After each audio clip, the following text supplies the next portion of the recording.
Spéciale dédicace à Thomas Soto.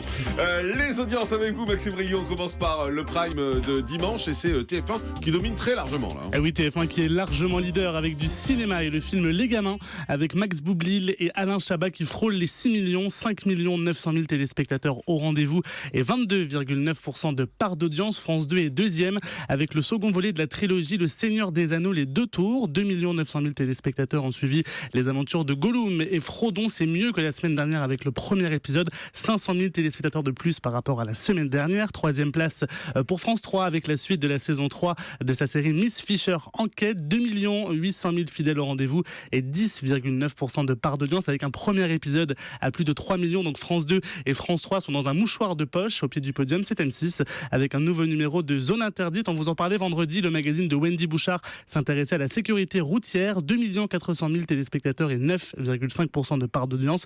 Un score dans la moyenne du magazine. Et puis on notera également le beau score d'Arte avec le film culte Le Pont de la Rivière Kwai. 1 200 000 téléspectateurs et 5,3% de part d'audience. Très beau score. Du côté de la TNT, il n'y a que France 5 qui sort son épingle du jeu. Et oui, qui dépasse le million avec le fameux documentaire dominical Sandwich. Bienvenue au club. On vous en parlait également vendredi dans ce grand direct. 1 200 000 téléspectateurs. Donc un très beau score pour France 5 et 4,5% de part d'audience. Regard rapide sur les deuxièmes parties de soirée. Et bien M6 avec un nouveau numéro d'enquête exclusive, le magazine de Bernard de la Villadère qui s'intéressait aux gangs du Honduras et leur trafic de drogue. 1 100 000 téléspectateurs, un score en baisse par rapport à la semaine dernière et seulement 10,7% du public. Et puis comme nous sommes lundi, on jette un petit coup d'œil rapide sur les audiences de ce week-end, à commencer par samedi. Eh bien TF1 était en tête des audiences avec une nouvelle édition du grand concours des animateurs. 4 300 000 téléspectateurs ont suivi la victoire d'Élodie Gossuin. France 3 était deuxième avec une rediffusion de sa série Le Sang de la Vigne avec Pierre Arditi. 3 600 000 fans de fiction française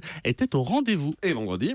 Eh bien vendredi, France 2 était leader d'une courte tête avec la suite de la troisième saison de sa série Shérif qui a atterri 4 500 000 fidèles. Et puis TF1 était juste derrière avec Vendredi tout est permis avec Arthur. 4 100 000 téléspectateurs ont pu découvrir Florence Foresti ou encore Jérôme Commandeur dans le fameux décor penché. Merci beaucoup. On fait une pause et puis on se retrouve dans un instant. On va parler de Laurent Ruquier, bien évidemment. Laurent Ruquier, c'est le fait média du jour. Vous le savez, il recevait le Premier ministre Manuel Valls. Alors, que s'est-il passé pendant cette émission ? Ça finit très tard, donc vous n'avez peut-être pas eu l'occasion de l'écouter ou de la regarder. Eh bien, on a fait ça pour vous. On vous résume tout ça et on en parle dans un instant. Restez avec nous, c'est Europe 1.